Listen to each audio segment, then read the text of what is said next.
नमस्ते बच्चों, कैसे हैं आप सभी की कुशलता की ईश्वर से प्रार्थना करती हूँ और मेरी तरफ से आप सभी को ढेरों शुभकामनाएं।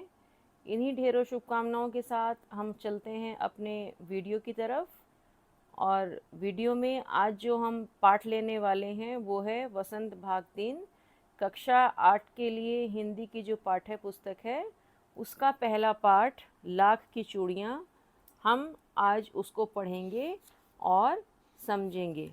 जो ये लाख की चूड़ियाँ पाठ है ये लिखा हुआ है कामता नाथ जी का, और इसमें बदलू नाम के एक बच्चे की, जो बाद में युवा हो जाता है, पुरुष हो जाता है, उसके बचपन की कहानी और युवा की कहानी इसमें मिश्रित करके दिखाई गई है। क्या परिवर्तन आता है जीवन में वो सब दिखाया गया है। तो पाठ को पढ़ेंगे ध्यान से और एक एक पंक्ति का अर्थ समझेंगे। उसके बाद पाठ से संबंधित प्रश्नों के उत्तर भी आपको समझाए जाएंगे। तो पाठ को पढ़ना आरंभ करते हैं। सारे गांव में बदलू मुझे सबसे अच्छा आदमी लगता था, क्योंकि वह मुझे सुंदर सुंदर लाख की गोलियां बना कर देता था। मुझे अपने मामा के गांव जाने का सबसे बड़ा चाव यही था कि जब मैं वहां से लौटता था तो मेरे पास ढेर सारी गोलियां होती, रंग बिरंगी गोलियां जो किसी भी बच्चे का मन मोह ले। वैसे तो मेरे मामा के गांव का होने के कारण मुझे बदलू को बदलू मामा कहना चाहिए, परंतु मैं उसे बदलू मामा न कहकर बदलू काका कहा करता था। अब ये लेखक ने अपने बचपन के जो अपने मामा के गांव का प्रसंग है उसकी व्याख्या की है।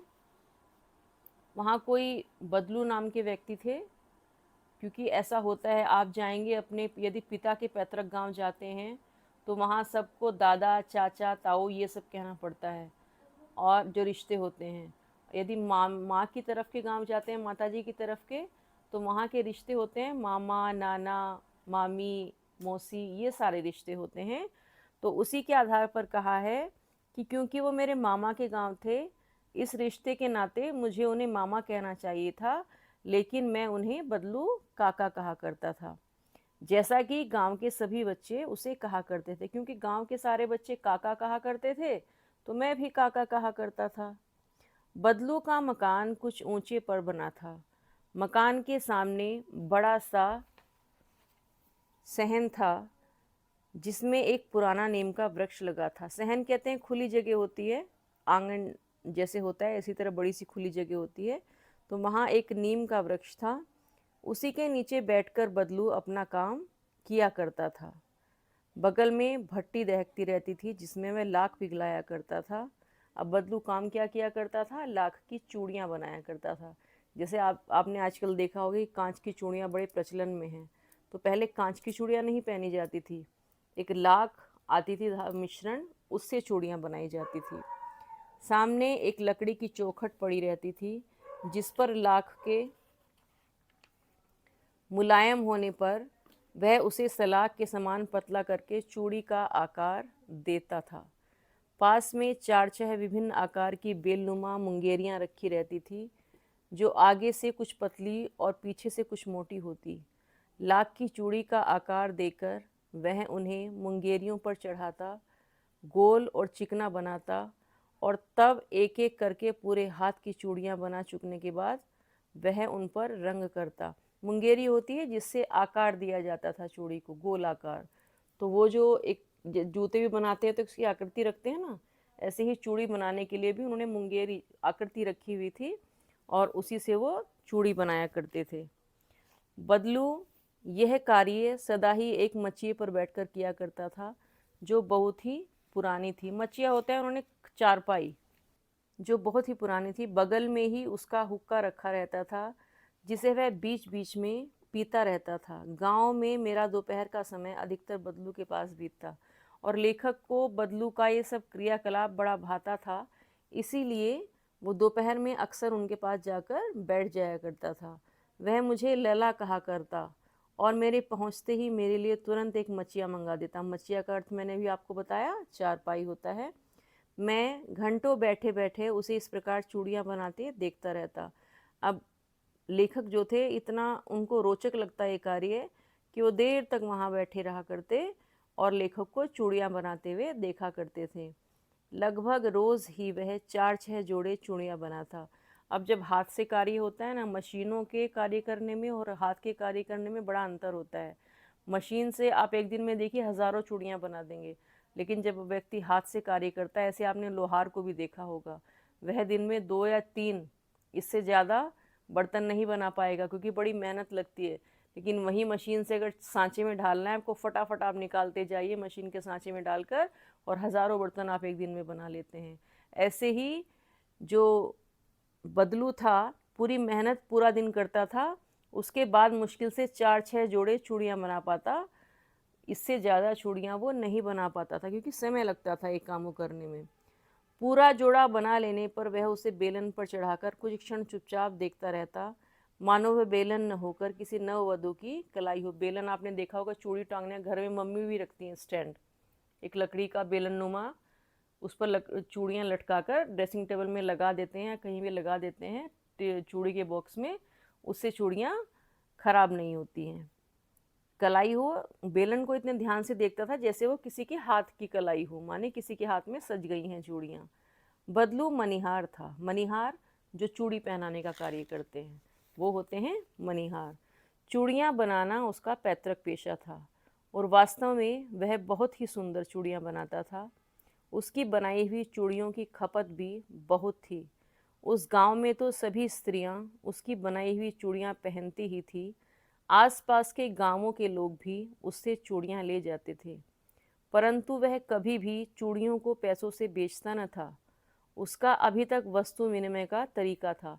अब वस्तु विनिमय क्या चीज़ होती है? जब हम एक वस्तु के बदले दूसरी वस्तु लेते हैं तो इसे वस्तु विनिमय कहा जाता है। और पहले समय में पैसे का प्रचलन बहुत कम था। लोग ऐसे ही एक दूसरे से सामान लिया करते थे। मान लिया मेरे पास अनाज अधिक है और बदलू चूड़ी बना रहा है, तो मैं उससे चूड़ी ले लूँगी और उसके बदले उसको अनाज दे दूँगी। या किसी के घर में शक्कर है तो वो चूड़ी ले लेगा, या जो भी सामान, कोई बर्तन किसी को लेना है तो बर्तन ले लेगा और उसके बदले शक्कर दे देगा। तो ऐसे ही एक दूसरे को सामान के बदले सामान देने की प्रथा पहले हुआ करती थी, तो उसे ही हम वस्तु विनिमय प्रणाली कहते हैं। और लोग अनाज के बदले उससे चूड़ियाँ ले जाते थे। बदलू स्वभाव से बहुत सीधा था। मैंने कभी भी उसे किसी से झगड़ते नहीं देखा। हाँ, शादी विवाह के अवसरों पर वह अवश्य ही जिद पकड़ जाता था। जीवन भर चाहे कोई उससे मुफ्त चूड़ियाँ ले जाए, परंतु विवाह के अवसर पर वह सारी कसर निकाल लेता था। आखिर सुहाग के जोड़े का महत्व ही और होता है। कहते हैं ना, जब कोई शादी होती है शगुन मांगता है हर कोई। हमारे घर में भी जितने भी लोग आते हैं काम करने वाले या कोई भी, सब कहते हैं नहीं, विवाह का अवसर है, शगुन तो हम अवश्य लेंगे, नहीं शुभ के नाम पर वो मांगते हैं। तो ऐसे ही बदलू भी विवाह के अवसर पर सारी कसर निकाल लिया करता था। मुझे याद है मेरे मामा के यहाँ किसी लड़की के विवाह पर वह ज़रा सी बात पर बिगड़ गया था, और फिर उसको मनाने में लोहे लग गए थे। मनाने में लोहे लग गए थे यानी उसको बड़ी मुश्किल से मनाया गया था। लोहे लगना एक मुहावरा है, और मानी इसको बड़ी मुश्किल से मनाया गया था, बहुत मिन्नतें करने के बाद वो माना था। विवाह में इसी जोड़े का मूल्य इतना बढ़ जाता था कि उसके लिए उसकी घरवाली को सारे वस्त्र मिलते, ढेरों अनाज मिलता, उसको उसके लिए पगड़ी मिलती, और रुपए मिलते 100 अलग से। तो इसी चूड़ी के बदले, जिसको वो मात्र थोड़े से सामान के बदले दे दिया करता था, यदि विवाह अवसर आदि कोई होता था तो वो इसके बदले पत्नी के लिए वस्त्र, अपने लिए पैसे और पगड़ी और ढेरों अनाज, इन चूड़ियों के बदले इतना सामान उसको मिल जाया करता था। यदि संसार में बदलू को किसी बात से चिढ़ थी तो वह थी कांच की चूड़ियों से। अब बदलू को कांच की चूड़ियाँ पसंद नहीं थी, क्योंकि वो कहीं ना कहीं उसका काम उससे छीन रही थी। क्योंकि जब मशीन से और कांच की खन खन करती चूड़ियाँ बाजार में आने लगी, तो जाहिर सी बात है कि धीरे धीरे लोगों का ध्यान लाख की चूड़ियों से हटने लगा। यदि किसी भी स्त्री के हाथों में उसे कांच की चूड़ियाँ दिख जाती तो वह अंदर ही अंदर कुढ़ उठता। कभी कभी तो 2-4 बातें भी सुना देता। मुझसे तो वह घंटों बातें किया करता। कभी मेरी पढ़ाई के बारे में पूछता, कभी मेरे घर के बारे में, और कभी यूं ही शहर के जीवन के बारे में। मैं उससे कहता कि शहर में सब कांच की चूड़ियाँ पहनते हैं, तो वह उत्तर देता, शहर की बात और है लला, वहाँ तो सभी कुछ होता है। वहाँ तो औरतें अपने मर्द का हाथ पकड़कर सड़कों पर घूमती हैं, और फिर उनकी कलाइयाँ नाजुक भी होती हैं ना। लाख की चूड़ियाँ पहने तो मोच ना आ जाए। अब लाख की चूड़ियाँ सख्त होती हैं और थोड़ी वजनी भी होती हैं, कांच की चूड़ियाँ हल्की होती हैं वज़न में। अब जब लेखक बताया करता था कि काका शहर में तो सब कांच की चूड़ियाँ पहनते हैं, और तो वो वहाँ पर व्यंग किया करता था कि शहर का फैशन अलग है, वहाँ तो लोग ऐसे ही घूमते हैं, स्त्रियाँ भी ऐसे ही घूमती हैं, कोई शर्म भी नहीं होती है, और उनकी कलाई बड़ी नाजुक होती है, लाख की चूड़ियाँ पहनने लायक कलाई उनकी है ही नहीं। तो ऐसे वो इस बात को टाल दिया करता था। कभी कभी बदलू मेरी अच्छी खासी खातिर भी करता। जिन दिनों उसकी गाय के दूध होता, वह सदा मेरे लिए मलाई बचा कर रखता, और आम की फसल में तो मैं रोज़ ही उसके यहाँ से दो चार आम खा आता।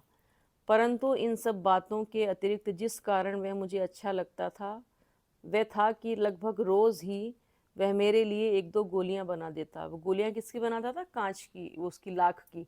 लाख की गोल गोल उसके लिए कंचे जैसे होते हैं ना, ऐसे ही खेलने के लिए उसके बच्चे के लिए गोलियां बना कर दिया करता था। तो उसी लालच में लेखक और भी उसके पास जाया करते थे। मैं बहुधा, बहुधा कहते हैं अक्सर, मैं बहुधा हर गर्मी की छुट्टी में अपने मामा के यहाँ चला जाता, और एक आध महीने वहाँ रहकर स्कूल खुलने के समय तक वापस आ जाता। परंतु दो तीन बार ही मैं अपने मामा के यहाँ गया होऊंगा, तभी मेरे पिताजी एक दूर के शहर में बदली हो गई, और एक लंबी अवधि तक मैं अपने मामा के गांव नहीं जा सका। अब जो लेखक थे उनके पिताजी का कहीं ट्रांसफ़र हो गया दूर, तो मामा के गांव में जाना लेखक का बंद हो गया। तब लगभग 8-10 वर्षों के बाद जब मैं वहाँ गया, तो इतना बड़ा हो चुका था कि लाख की गोलियों में अब मेरी रुचि नहीं थी। अतः गांव में होते हुए भी मुझे कई दिनों तक बदलू का ध्यान न आया। इसी बीच मैंने देखा कि गांव की लगभग सभी स्त्रियां कांच की चूड़ियां पहने हैं। विरले ही हाथों में मैंने लाख की चूड़ियां देखी। विरले मैंने किसी किसी के हाथों में। गांव में सब स्त्रियों ने कांच की चूड़ियां पहन रखी थी। तब एक दिन सहसा, सहसा माने अचानक, मुझे बदलू का ध्यान हो आया। बात यह हुई कि बरसात में मेरे मामा की छोटी लड़की आंगन में फिसल कर गिर पड़ी, और उसके हाथ की कांच की चूड़ी टूटकर उसी कलाई में घुस गई, और उससे खून बहने लगा। मेरे मामा उस समय घर पर न थे, मुझे ही उसकी मरहम पट्टी करनी पड़ी। तब सहसा मुझे बदलू का ध्यान हो आया। मैंने सोचा कि उससे मिल आऊं। अतः शाम को मैं घूमते घूमते उसके घर चला गया। बदलू वहीं चबूतरे पर नीम के नीचे एक खाट पर लेटा हुआ था। बदलू जैसे पहले लेटा करता था वैसे ही लेटा हुआ था। नमस्ते बदलू काका, मैंने कहा। नमस्ते भैया, उसने मेरी नमस्ते का उत्तर दिया और उठकर खाट पर बैठ गया। परंतु उसने मुझे पहचाना नहीं, और देर तक मेरी ओर निहारता रहा यानी देर तक मुझे देखता रहा। मैं हूँ जनार्दन काका, आपके पास से गोलियां बनवाकर ले जाता था। मैंने अपना परिचय दिया। जब लेखक को पहचान नहीं पाए बदलू, तो लेखक ने अपना परिचय दिया। बदलू फिर भी चुप रहा, मानो वह अपने स्मृति पटल पर अतीत के चित्र उतार रहा हो। और तब वह एकदम बोल पड़ा, आओ आओ लला, बैठो, बहुत दिन बाद गांव आए हो। हाँ, इधर आना नहीं हो सका काका, मैंने चारपाई पर बैठते हुए उत्तर दिया। कुछ देर फिर शांति रही। मैंने इधर उधर दृष्टि दौड़ाई, न तो मुझे उसकी मचिया ही नज़र आई और न ही भट्टी। अब लेखक बैठे रहे और चारों तरफ देखा, तो ना तो वो मचिया थी, चारपाई जिस पर बैठकर वो काम किया करते थे, छोटी सी मचिया होती थी जो बैठने की, चारपाई छोटी वाली, और न ही भट्टी जिसमें वो लाख को पिघलाया करते थे। आजकल काम नहीं करते हो काका? मैंने पूछा। अब लेखक ने पूछा, काम नहीं करते हो? नहीं लला, काम तो कई साल से बंद है। मेरी बनाई हुई चूड़ियाँ कोई पूछे तब तो। गांव गांव में कांच का प्रसार हो गया। अब देखो, इस पाठ से हमें ये भी एक संदेश मिलता है कि जो मशीनी युग आया उसने कितने लोगों को बेरोजगार भी किया, जो हाथ का काम किया करते थे। ठीक है, मशीनों से हमें काम करना चाहिए, अधिक मात्रा में काम लेना है तो मशीनों की सहायता लेनी चाहिए, लेकिन साथ ही साथ जो दस्तकारी थी, दस्तकारी यानी हाथ का काम, उसे भी हमें नेगलेक्ट नहीं करना चाहिए, इसको इग्नोर नहीं करना चाहिए, क्योंकि उसका अपना एक अलग ही महत्व होता है।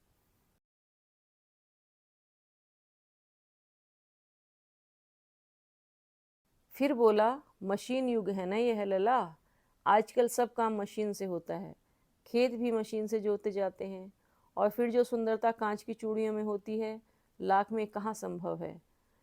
लेकिन कांच बड़ा खतरनाक होता है, बड़ी जल्दी टूट जाता है। मैंने कहा, नाजुक तो है, फिर क्या है लला। कहते कहते उसे खांसी आ गई। वह कुछ देर तक खांसता रहा। मुझे लगा उसे दमा है। दमा सांस की बीमारी कहते हैं, प्रॉब्लम होती है सांस में, तो उसे दमा कहते हैं। अवस्था के साथ साथ उसका शरीर ढल चुका था। उसके हाथों और माथे पर नसें उभर आई थी। आपने देखा होगा कि बुजुर्ग व्यक्ति होते हैं तो उनकी मोटी मोटी नसें दिखाई देती हैं हाथों में, गर्दन के आसपास। तो वही नसों का, उन्हीं नसों का यहाँ जिक्र किया गया है। जाने कैसे उसने मेरी शंका भांप ली और बोला, दमा नहीं है मुझे, फसली खांसी है, यही महीने 2 महीने से आ रही है, 10-15 दिन में ठीक हो जाएगी। मैं चुप रहा। मुझे लगा उसके अंदर कोई बहुत बड़ी व्यथा छिपी है। मैं देर तक सोचता रहा कि इस मशीन युग ने कितने हाथ काट दिए हैं। कुछ देर फिर शांति रही, जो मुझे अच्छी नहीं लगी। आम की फसल अब कैसी है काका? कुछ देर पश्चात मैंने बात का विषय बदलते हुए पूछा। अब लेखक और बदलू चुपचाप बैठे रहे। तो लेखक को लगा कि बदलू के काका के मन में कोई ना कोई परेशानी तो अवश्य है, जिसको लेकर वो दुखी हैं। अच्छी है लला, बहुत अच्छी है, उसने लहक कर उत्तर दिया और अंदर अपनी बेटी को आवाज़ दी, अरे रज्जो, लला के लिए आम तो ले आ। फिर मेरी ओर मुखातिब होकर बोला, मुखातिब यानी मेरे तरफ बात करता हुआ, मेरी तरफ ध्यान देता हुआ बोला, माफ़ करना लला, तुम्हें आम खिलाना भूल गया था। नहीं नहीं काका, आम तो इस साल बहुत खाए हैं। वाह वाह, बिना आम खिलाए कैसे जाने दूंगा तुमको। मैं चुप हो गया। मुझे वे दिन याद हो आए जब मेरे लिए मलाई बचा कर रखता था। गाय तो अच्छी है ना काका? मैंने पूछा। गाय कहाँ है लला? 2 साल हुए बेच दी, कहाँ से खिलाता। इतने में रज्जो, उसकी बेटी, अंदर से एक डलिया में ढेर से आम ले आई। यह तो बहुत है काका, इतने कहाँ खा पाऊंगा। मैंने कहा। अब देखो ये संवाद हो रहा है, इसमें साथ साथ आप संवाद विधा भी देख रहे हैं। जब हम पात्रों के नाम लिखते हैं ना, जब उन पात्रों की नाम से बताते हैं उनका क्या कौन कह रहा है, तो उसे संवाद लेखन भी कहा जाता है। ये आगे मैं चैनल में आपको बताऊंगी कि संवाद लेखन कैसे किया जाता है। फिर भी यहाँ जो ये बातचीत हो रही है इसे ही संवाद कहा जाता है, इतना आप समझ लीजिए। वाह वाह, वह हंस पड़ा। शहरी ठहरे ना, मैं तुम्हारी उम्र का था तो इतने चौगुने आम एक बखत में खा जाता था। बखत यानी समय, वक्त, वक्त से बखत हो गया है। आप लोगों की बात और है, मैंने उत्तर दिया। अच्छा बेटी, लला को 4-5 आम छांट कर दो, सिंदूरी वाले देना। देख लला कैसे हैं, इसी साल यह पेड़ तैयार हुआ है। रज्जो ने 4-5 आम अंजुली में लेकर मेरी ओर बढ़ा दिए। आम लेने के लिए मैंने हाथ बढ़ाया तो मेरी निगाह एक क्षण के लिए उसके हाथों पर ठिठक गई। गोरी गोरी कलाइयों पर लाख की चूड़ियाँ बहुत ही फब रही थी, लेकिन जो बदलू की बेटी थी उसने आज भी लाख की चूड़ियाँ ही पहनी हुई थी। बदलू ने मेरी दृष्टि देख ली और बोल पड़ा, ये आखिरी जोड़ा बनाया था जमींदार साहब की बेटी के विवाह पर। 10 आने पैसे मुझको दे रहे थे, मैंने जोड़ा नहीं दिया, कहा शहर से ले आओ। मैंने आम ले लिए और खाकर थोड़ी देर पश्चात चल पड़ा। मुझे प्रसन्नता हुई कि बदलू ने हार कर भी हार नहीं मानी थी। उसका व्यक्तित्व कांच की चूड़ियाँ जैसा न था कि आसानी से टूट जाए। यानी ये पाठ हमें संदेश देता है कि मशीनीकरण जो हुआ, मशीनी युग जो हुआ, उसने दस्तकारी को कहीं ना कहीं पीछे छोड़ दिया है। तो मशीनों से काम करना चाहिए, आगे बढ़ना चाहिए, लेकिन साथ ही साथ ये भी ध्यान रखना है कि जो दस्तकारी है, हाथ का काम है, छोटे छोटे घरेलू उद्योग हैं, उनको ख़राब नहीं होने देना है, क्योंकि उनका एक अलग महत्व है, एक अपना अलग इतिहास है, उनको कहीं ना कहीं स्थान बनाकर देना है। हालांकि आजकल इस क्षेत्र में बहुत सारे प्रयास किए जा रहे हैं, तो हम सब मिलकर प्रयास करेंगे तो उन कामों को कहीं ना कहीं बचा कर रखेंगे। तो ये था हमारा पाठ लाख की चूड़ियाँ, कि लेखक बचपन में आते हैं, लाख की चूड़ियाँ बदलू बनाया करता था। उसके बाद फिर धीरे धीरे कांच की चूड़ियों का प्रचलन आया और लाख की चूड़ियों का मूल्य मिलना, क्योंकि शहर में आसानी से लाख की चूड़ियाँ मिल जाया करती थी, सो ये कांच की चूड़ियाँ मिल जाया करती थी। और बदलू के लाख की चूड़ियाँ उनको लगता था कि गांव में ही तो रहता है, उनका कोई मूल्य भी देने को तैयार नहीं होता था। कोई ये भी नहीं देखता था कि 1 लाख की चूड़ियाँ बनाने में कितना समय लगता है, कितनी मेहनत लगती है। तो मूल्य भी कोई उचित नहीं देता था, इसलिए धीरे धीरे धीरे बदलू ने 1 लाख की चूड़ियाँ बनाना बंद कर दिया। और यही व्यथा कहीं ना कहीं उसके मन में आज भी थी, लेकिन उसने फिर भी कांच की चूड़ियाँ बनाना आरंभ नहीं किया। उसने काम बंद कर दिया, लेकिन कांच की चूड़ियाँ बनाना आरंभ नहीं किया। तो यही पाठ में दिखाया गया है। मुख्य अगर इसमें हम देखेंगे, तो अगर आप देखना चाहें तो परिचय सबसे पहले पाठ में क्या बताना चाहा है कि मशीनी युग से बदलू के जो कार्य था, दस्तकारी थी, उस पर प्रभाव पड़ा। फिर लेखक और बदलू काका, उनका रिश्ता जो था उनके बारे में बताया गया है। फिर बदलू मनिहार, मनिहार मैंने जो चूड़ियाँ पहनाते हैं, बदलू के बारे में बताया गया है। कांच की चूड़ियों से चिढ़, बदलू को कांच की चूड़ियों से चिढ़ थी, इसके बारे में बताया गया है। फिर गायब हुई 1 लाख की चूड़ियाँ, माने 1 लाख की चूड़ियाँ कैसे एकाएक गायब हो गई और सब जगह कांच की चूड़ियों ने ले ली, इस घटना पर जोर दिया गया है। और मशीनी युग में हर काम मशीनों से, फिर इस बात को बताया गया है कि मशीनों का युग आ गया है और हर कार्य मशीनों से होने लगा है। और उसके बाद आखिरी जोड़ा बड़ा संवेदनशील भाग है इस पाठ का। जब बदलू की बेटी रज्जो के हाथों में चूड़ियाँ देखते हैं लेखक, तो बड़े ध्यान से देखते हैं, 1 लाख की चूड़ियाँ बड़ी सुंदर लग रही थी। तो उसकी कहानी बदलू बताता है कि ये मैंने ज़मींदार साहब की बेटी के विवाह के लिए बनाया था, लेकिन वो मुझे उचित मूल्य नहीं दे रहे थे, इसलिए मैंने इसको नहीं बेचा और ये मैंने अपनी बेटी को पहना दिया। तो ये था हमारा 1 लाख की चूड़ियाँ पाठ, और इससे संबंधित प्रश्न भी मैं आपको करवाऊंगी। तो चैनल को सब्सक्राइब करना ना भूलें, बेल आइकन दबाना ना भूलें, ताकि आपको हर चीज़ समय से और अप टू डेट मिलती रहे। खुश रहिए, स्वस्थ रहिए, खाइए पीजिए, मौज कीजिए, स्वास्थ्य का ध्यान रखिए और अपनी पढ़ाई करते रहिए।